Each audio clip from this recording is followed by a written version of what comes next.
Hello students, कैसे आप सभी लोग। होप करता हूँ आप सब बढ़िया होंगे, आगे बढ़िया रहेंगे। स्टूडेंट्स, आज हम पढ़ने वाले हैं चैप्टर 8 का इंट्रोडक्शन, जो फर्स्ट एक्सरसाइज का है, क्योंकि सेकंड एक्सरसाइज में हम दे रखे हैं मिड पॉइंट थ्योरम, जो हम अगली वीडियो में पढ़ेंगे। और इस वीडियो में हम समझेंगे कि इस चैप्टर में है क्या। तो सबसे पहले ना हमें समझा रखे कि क्वाड्रिलेटरल्स में जो एसोसिएटेड चीज़ें होती हैं, टर्म्स, जैसे कि मैं आपको समझा देता हूँ। इसमें फिगर भी बना रखा है और मैं फिगर बना के अच्छी तरह समझाऊंगा कि ये चैप्टर का बेसिक फिगर्स पे डिपेंडेड है। मान लो ये दिखने में तो ट्राइपेजियम है, क्या लेबलिंग है, ए बी सी डी, ठीक है। तो ना मैं इससे समझा देता हूँ कि इसमें क्या दे रखा है। पहले हमें दे रखे हैं कि लाइन सेगमेंट्स क्या होते हैं। ये बेसिक टर्म्स हैं, अगर आप मैथ्स पढ़ते होगे, ये सब पढ़ते हो ज़्यादा, अगर चीज़ें पसंद है, पढ़ रखी है, याद है, तो आपको पता होगा ये सब चीज़ें क्या है। अब लाइन सेगमेंट्स इसमें क्या है, A B, B C, C D और डी है, ठीक है। A B C D D है। पहले मैं आपको समझा देता हूँ लाइन सेगमेंट होता क्या है। लाइन होती है कि जिसका कोई एंड नहीं होता, एंडलेस होती है। लाइन सेगमेंट के दो एंड होते हैं। रे होती है जिसका सिर्फ एक एंड होता है, ठीक है। रे का एक एंड होता है और एक एंडलेस होता है, ठीक है। दूसरे हमें इसमें दे रखी है वर्टिसेस। वर्टिसेस आप मान लो कोने। अब कोने कौन से हैं, पॉइंट्स कौन से, A B C D. Angles तो आपको पता ही होंगे, इसमें क्या दे रखे होंगे। एंगल ए, ये एंगल लगाना बहुत ज़रूरी है, नंबर इस पर डिपेंडेड होते हैं। Angle B, angle C and angle D. और कुछ भी दे रखे इसमें, और डायगोनल्स वगैरह भी दे रखे हैं। मैं डायगोनल्स बना देता हूँ इसमें। तो इसमें डायगोनल्स हैं, डायगोनल्स इसमें दे रखे हैं ए सी एंड बी डी, ठीक है। मैं थोड़ी सी लाइन लगा देता हूँ ताकि पता चल जाए कौन से वर्ड लिखे हुए हैं। Diagonals and adjacent sides. Adjacent sides होती हैं जो साथ में हो, जैसे कि देख के ही पता चल रहा है कि कौन सी एडजेसेंट साइड। ए बी और बी सी एडजेसेंट है एक दूसरे के, एक पेयर ही हो गया। बी सी और सी डी एक दूसरे के एडजेसेंट हैं।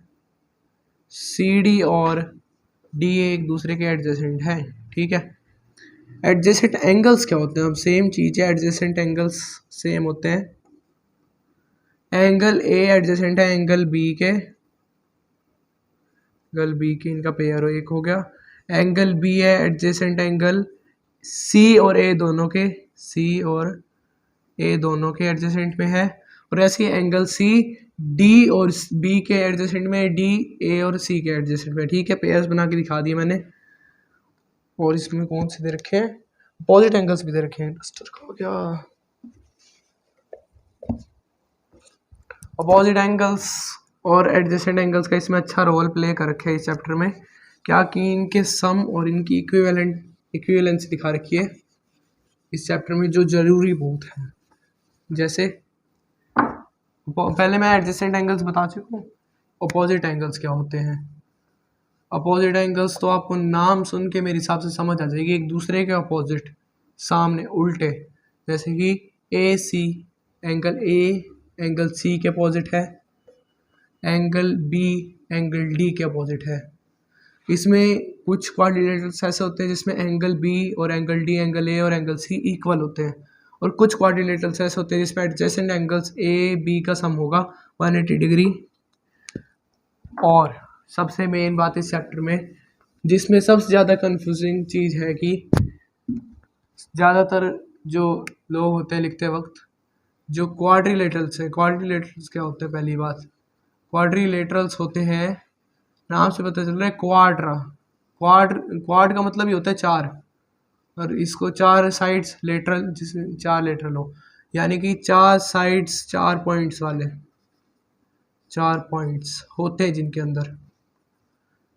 अब ये नहीं कि मैं यहाँ कोई पॉइंट लगा दूँ तो ये क्वाड्रिलेटरल नहीं है, वो लाइन के एंड होते हैं दोनों, तो ये क्वाड्रिलेटरल्स। और इनके एंगल्स का सम, जैसे कि angle A plus angle B plus angle C plus angle D equal होते हैं 360 डिग्री के। और यही जब हम ट्राइंगल में लें तो ट्राइंगल में angle A plus angle B plus angle C होता है 180 डिग्री के इक्वल। यहाँ कंफ्यूजिंग क्या होती है कि जो हम सोचते हैं ट्राइंगल में 360 डालते हैं कभी कभी, और कभी कभी क्वाड्रिलेटरल्स में 180। ये नहीं करना, हम ये कर सकते हैं एंगल ए बी सी, ये इसका 180 डिग्री, ये वाला एंगल ए डी सी, ये दोनों ट्राइंगल्स के जो सम हैं वो 360 डिग्री, एक में हो जाएगा 180 डिग्री, दूसरे में भी हो जाएगा 180 डिग्री। ठीक है, ये सिंपल सी बात है बहुत। एंगल सम प्रॉपर्टी भी मैं अब समझा चुका हूँ आपको।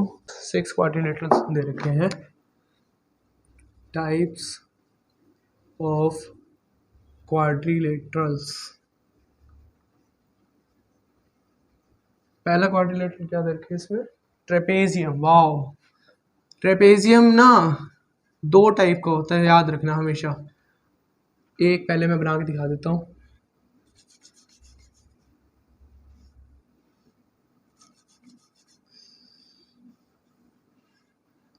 एक सिंपल ट्रेपेजियम होता है,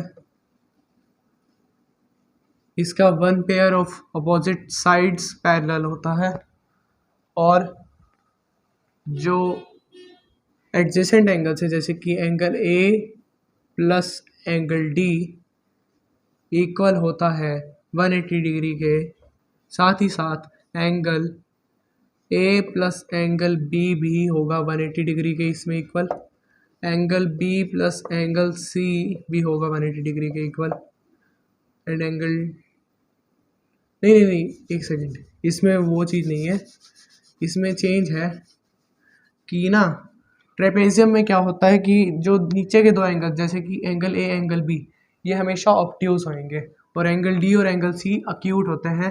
तो angle A plus angle B 180 degree नहीं हो सकता इसमें, और angle D plus angle C 180 degree नहीं होएगा। जब हम angle A plus angle D करेंगे और angle B plus angle C करेंगे तब वो 180 डिग्री होंगे। इस चीज़ का ध्यान रखना हमेशा। ये शायद नंबर काटने वाली चीज़ है। तो ट्रापेजियम इतना होता है। अब 2 तरह के होते हैं, एक तो सिंपल और एक आइसोसेलेस ट्रापेजियम, जिसमें ये चीज़ तो सेम है कि हाँ एंगल्स सेम होंगे, बट जो नॉन पैरेलल साइड्स होती हैं, non parallel sides are equal to each other. Non parallel sides होती है एक दूसरे के इक्वल होती है, ये ध्यान रखना। जैसे कि D A will be equal to B C. ठीक है, और कुछ दे रखा है ट्रेपेजियम में, इससे ज़्यादा दे भी नहीं रखा होगा। तो ट्रेपेजियम का फंडा यही ख़त्म हो चुका है। अगर आप इसे स्क्रीनशॉट लेना चाहते हैं या नोट करना चाहते हैं तो कर सकते हैं। तो हम आ जाते हैं पैरेललोग्राम में। सेकंड है पैरेललोग्राम। नाम से ही सीधा सीधा पता चल रहा है कि पैरेलल साइड्स जो होती हैं, अपोजिट साइड एक दूसरे के पैरेलल होती हैं, और इक्वल दे रखी है, हाँ इक्वल भी होती हैं। तो याद रखना हमेशा कि जो अपोजिट साइड होती है ए बी सी डी, मैं पूरा लिख देता हूँ। अपोजिट साइड्स एक दूसरे के इक्वल होती हैं। Sides are equal and parallel, are equal and parallel, ये इसकी सबसे बड़ी प्रॉपर्टी है।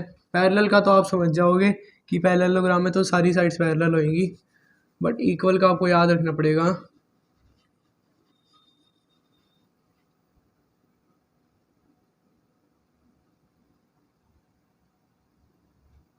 एक ये हमें प्रॉपर्टी मिल गई इसमें, और जो इसमें होता है पहले मैं ये लिख देता हूँ, ये दोनों इक्वल और ये दोनों एक दूसरे के equal. Sides A B is equal to side D C and A D equals B C. अब दे रखा है opposite angles are also equal to each other. मैंने कहा था ना इसमें आ सकता है इक्वल, जैसे कि angle A equals angle C and angle B equals angle D. ये याद रखना है, टेस्ट में एक क्वेश्चन आएगा इसी से रिलेटेड। मेरे को वो याद नहीं आ रहा क्या बोलते हैं क्वाड्रिलेटरल, बट ऐसा ही था ये एक हमें दे रखा होगा रेशो 11:7 का, उसको हमें निकालना पड़ेगा। बहुत अच्छा क्वेश्चन था वो। और इसमें क्या दे रखा है, और ये तो इसमें कॉमन ही है कि एडजेसेंट एंगल, जैसे कि angle A plus angle B equal होंगे 180 डिग्री के, and angle B plus angle C equal होंगे इसमें भी 180 डिग्री के, angle C plus angle D 180 degree के equal, and angle A plus angle D भी इक्वल होंगे 180 डिग्री के। ठीक है, ये भी आप नोट कर लो, बहुत ज़रूरी है, और ये भी बहुत ज़रूरी है। कंफ्यूज मत होना, चाहे बार बार रिपीट कर लो क्वेश्चंस, कमेंट में लिख दो, बट कंफ्यूज नहीं होना। ये चैप्टर बहुत मज़ेदार है, मज़ा आ जाएगा देख के। ठीक है, अब आ जाते हैं हम रेक्टेंगल पे। अब आ जाते हैं हम रेक्टेंगल पे।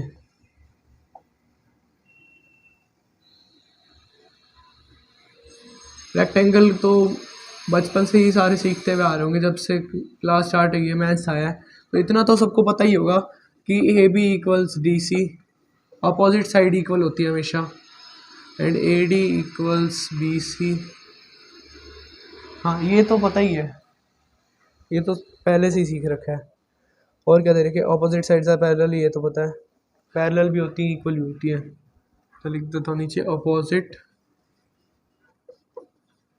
sides are equal and parallel to each other। चलो, एक प्रॉपर्टी मिल गई। और सबसे मज़ेदार और सबसे यूजिंग प्रॉपर्टी क्या है पता है, सारे एंगल एक दूसरे के इक्वल होते हैं। अब हम इसमें बहुत सारी प्रॉपर्टीज लग रही है, मैं अभी समझाता हूँ। ये सारे एंगल्स 90 डिग्री है, याद रखना। ठीक है, तो इसमें अभी दो प्रॉपर्टी मेरे आगे आ गई। क्या, opposite angles are equal, angles are equal, ठीक है, एंड एडजेसेंट एंगल्स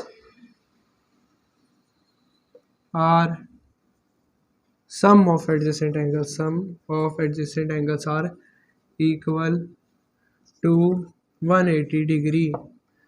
ये इतनी ऐसी properties, and all angles are equal, इसमें ऐसी प्रॉपर्टीज बन रही है इतनी मज़ेदार, बहुत सारी प्रॉपर्टीज है। इनकी शक्ल देख के, जिसे कहते हैं ना, आप फिगर की शक्ल देख के ये प्रॉपर्टीज याद आती है। इसमें इतना ही था, बस याद कर लेना, कुछ नहीं है, भर भर के प्रॉपर्टीज है, मैक्सिमम 3 ही लिखनी होंगी एग्जाम में अगर पूछेंगे तो। 3 नंबर में, अगर 3 नंबर में आ गई और मैम से पूछ लेना कि कितनी प्रॉपर्टीज लिखनी है, अगर मैम बताते तो ठीक है, वरना ज़्यादा से ज़्यादा लिख लेना। अगर 1 नंबर की हर प्रॉपर्टी है तो कोई सी भी 3 निकाल लो। ठीक है, अब हम आ जाते हैं रोम्बस पे।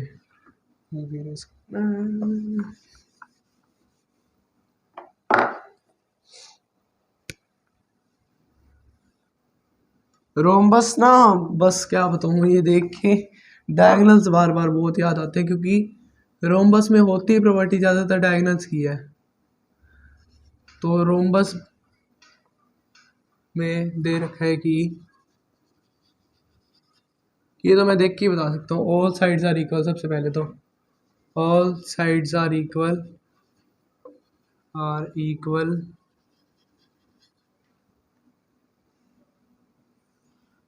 इसमें ध्यान रखना, शायद इसमें एंगल्स भी इक्वल नहीं होते। Opposite sides are parallel, all sides are equal, of sides are parallel, ये भी दे रखा है इसमें। और डायगोनल्स बाइसेक्टर्स हैं, या मैं कंफर्म नहीं हूँ कि रोम्बस के डायगोनल्स बाइसेक्टर्स होते हैं कि नहीं, बट इतना पता है कि परपेंडिकुलर जरूर होते हैं एक दूसरे के ऊपर, कि जहाँ उनका इंटरसेक्शन पॉइंट है वो एक 90 डिग्री का एंगल बना सकता है। और अगर ले सकते हैं ना हम, इसमें एक ट्राइंगल भी ले लेंगे, या ओ बना दो, ओ डी सी एक ट्राइंगल है, 90 डिग्री का एक ट्राइंगल है, बहुत मज़ेदार चीज़ आ जाती है आगे जाके। ठीक है, अब आ जाते हैं सबसे ईजीएस्ट जो फिगर है, जो तो सबने पढ़ ही रखी होगी भाई, मैथ्स की स्टार्टिंग ही इसी फिगर से हुई है अब तक।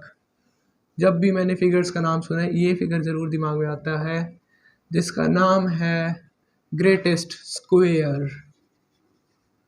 इस फिगर में तो मैं बिना बुक में देख ही नहीं रहा, मैं बिना बुक में देखे बता सकता हूँ क्या इसकी प्रॉपर्टीज़ है। All sides are equal, sides are opposite, sides are parallel, of sides are parallel, sides are parallel, all sides are equal, equal, all angles are equal, same इसमें नहीं वो रेक्टेंगल जैसा हो गया, ऑल एंगल्स आर 90 डिग्री। वो rectangle में शायद all angles are equal, नहीं वो नहीं लिखा था मैंने, वो होना भी नहीं चाहिए। और एक इसमें बताऊँ क्या आएगा, बस डायगोनल वाली प्रॉपर्टी दे रखी है इसमें,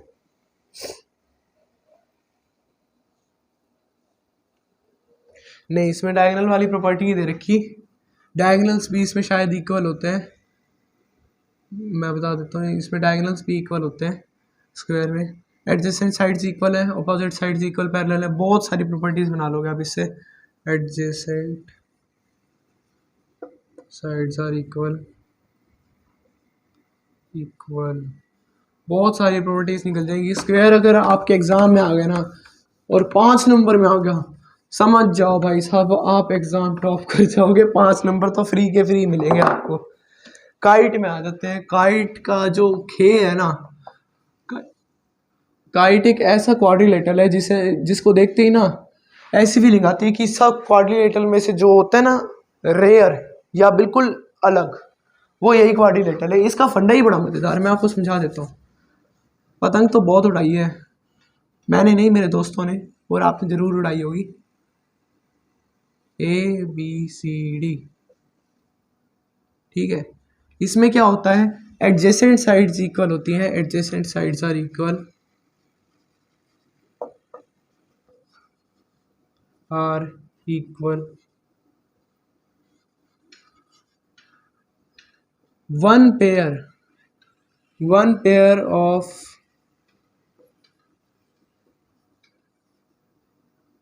ऑपोजिट एंगल्स आर इक्वल। यही इसकी जो प्रॉपर्टी है इसको सबसे अलग कर देती है, इक्वल की जो एक पेयर है एंगल का वही इक्वल होता है। और इसमें दे भी रखे शायद, कहाँ दिया था ये, मेरे हिसाब से जो ये है ना A और C ये दोनों इक्वल है, जो दे रखा होता है ज़्यादातर।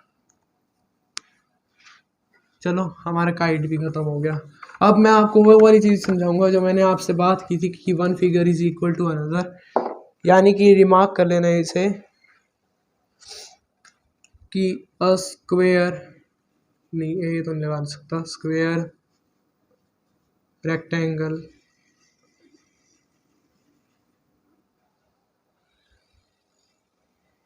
और रोम्बस भी, रोम्बस, एवरी लिख देना, every square rhombus is a parallelogram. यानी कि जो प्रॉपर्टीज मिल जाती हैं, जैसे कि आप ये कह सकते हो रोम्बस, नहीं एक सेकंड यहाँ दे रखे क्या, हाँ हम ये कह सकते हैं कि every square is a rhombus, क्योंकि उसकी जो रोम्बस के पास जो प्रॉपर्टीज है चाहे कुछ है, वो प्रॉपर्टी स्क्वायर के पास तो पक्का पक्का है। वो अलग बात है कि हम ये नहीं कह सकती कि every rhombus is a square, क्यों, क्योंकि एंगल्स 90 डिग्री कभी भी नहीं होते रोम्बस के। ये कंफ्यूजिंग चीज है, कभी भी ऐसा मत कर देना। Every square is a rectangle दे रखे, every square is a rectangle. अभी इसी फीचर पे वर्क करते हैं। Every square is a rectangle, कैसे, रेक्टेंगल की क्या प्रॉपर्टीज होती हैं, अपोजिट साइड जो होती है आर इक्वल होती है, पैरेलल होती है, ठीक है, एंगल्स 90 डिग्री होते हैं इसके। अब स्क्वायर्स की इतनी सारी प्रॉपर्टीज हैं, ऑल साइड्स आर इक्वल, क्या ये प्रॉपर्टी रेक्टेंगल में नहीं है, चलो ये प्रॉपर्टी नहीं है। All sides equal, opposite sides भी इक्वल ही होंगी, ये प्रॉपर्टी है, हाँ है, क्यों नहीं, पैरेलल है साइड्स, ऑपोजिट्स, पैरेलल भी है, एंगल्स 90 डिग्री है, हाँ वो भी है। बट जब ये स्टेटमेंट आ जाती है कि every rectangle is a square, तब ये स्टेटमेंट गलत है। क्यों? क्योंकि जो ऑल साइड्स है ना, ऑल साइड्स कभी भी इक्वल नहीं होती इसकी, किसकी, रेक्टेंगल की। इस जगह पे कंट्रोवर्शियल है कि हम कभी भी ये नहीं लिखते कि every rectangle is a square, but every square is a rectangle. बहुत कंफ्यूजिंग है।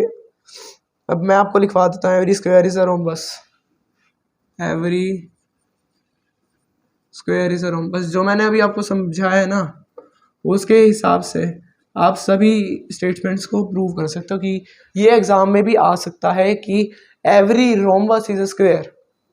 बताओ। बट ऐसा नहीं होगा, फॉल्स लिख देना बिना देखे।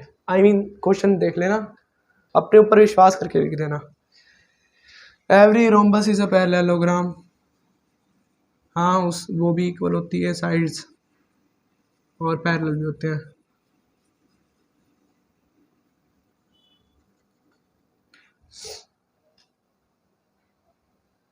यहाँ लिखा भी है, हाँ, a rectangle and a square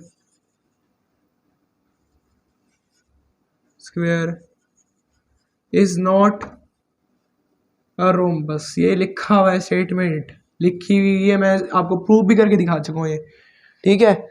at every parallelogram is a trapezium, but trapezium is not a parallelogram. भाई ये बात तो मेरी प्रूव होगी आज। एवरी, क्या दे रखा था, हाँ, every parallelogram is a trapezium,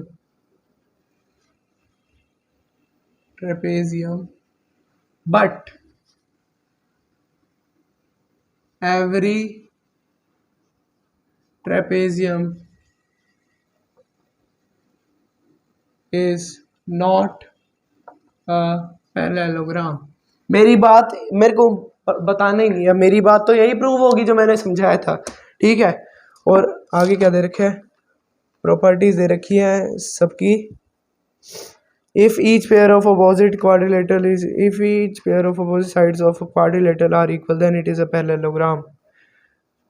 diagonals of the diagonals of, हाँ, the diagonals of parallelogram bisect each other, ये याद रखना आप, ठीक है। और कुछ नहीं दे रखा। तो ये वीडियो एंड करते हैं, अगला फिर मिड पॉइंट थ्योरम है। तब तक के लिए goodbye and take care.